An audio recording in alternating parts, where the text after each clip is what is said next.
তো hello viewers, আপনারা সবাই কেমন আছেন? আশা করি সবাই ভালো আছেন। ভিউয়ার্স, যখন আপনারা ফেসবুক দেখেন তখন কিন্তু যে ভিডিওগুলো আছে সেগুলো কিন্তু অটোমেটিকলি প্লে হয়ে যায়।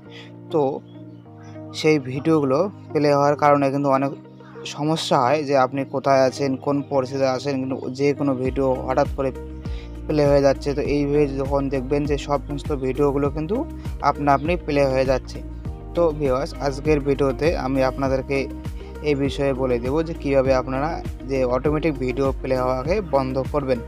তো এটাকে বন্ধ করার জন্য আপনাকে করতে হবে, আপনার যে ডান দিকে উপরে যে আপনার লোগো চিহ্নটি আছে সেই লোগো চিহ্নতে আপনি ফার্স্ট ক্লিক করবেন।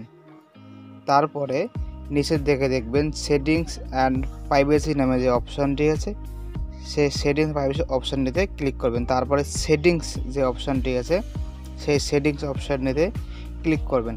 ক্লিক করার পরে সোজা নিচের দিকে দেখবেন, একটু নিচের দিকে আসার পরে এখানে দেখবেন যে মিডিয়া নামে একটি অপশান আছে। যে মিডিয়া নামে অপশানটি আছে সেই মিডিয়া নামে অপশানটিতে ক্লিক করবেন। ক্লিক করার পরে এখানে কিন্তু আমি কয়েকটা আপনাকে সেটিং দেখিয়ে দিচ্ছি। যে ভিডিও কোয়ালিটি যে সেটিংটি আছে, দেখবেন ডাটা সেভার নামে যে অপশানটি আছে, এই ডাটা সেভারে যদি আপনারা ক্লিক করে দেন তাহলে কিন্তু আপনার যে ভিডিওগুলো আছে সেগুলি আর কি কম রেজুলেশনে প্লে হবে এবং সেটাকে আপনার অনেকটা এমবি বাঁচবে।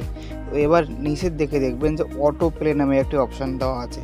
সেই নেভার অটো প্লে ভিডিওস যে অপশানটি আছে সেটা যখন আপনি ক্লিক করে দেবেন তারপরে কিন্তু আর ভিডিওগুলো অটো প্লে হবে না। এখন ব্যাক করার পরে আপনার যে ভিডিও সেকশন আছে সেখানে দেখবেন, দেখতে পাচ্ছেন ভিডিওগুলো কিন্তু আর অটো প্লে হচ্ছে না।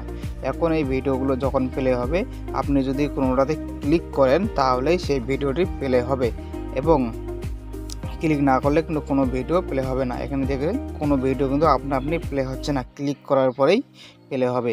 তো ভিউয়ার্স, এভাবে আপনারা আপনাদের ফেসবুকের অটো প্লে ভিডিও বন্ধ করে দিতে পারবেন। ধন্যবাদ।